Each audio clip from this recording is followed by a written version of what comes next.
Hello friends, in today's video I'm gonna be walking through how to transfer WhatsApp chats to PDF.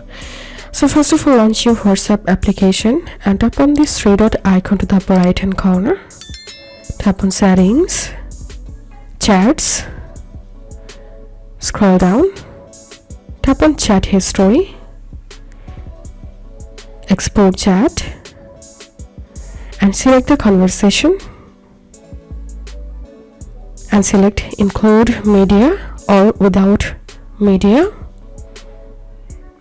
You can select Gmail, Drive, WhatsApp. So I'm gonna selecting here Drive, and you can add a document title here and select here your Google Drive account. And you can select a folder to save the file and then tap on save, and that's how you can do it. If this video helped you, give a thumbs up and please consider subscribe to how to do it. Thank you for watching.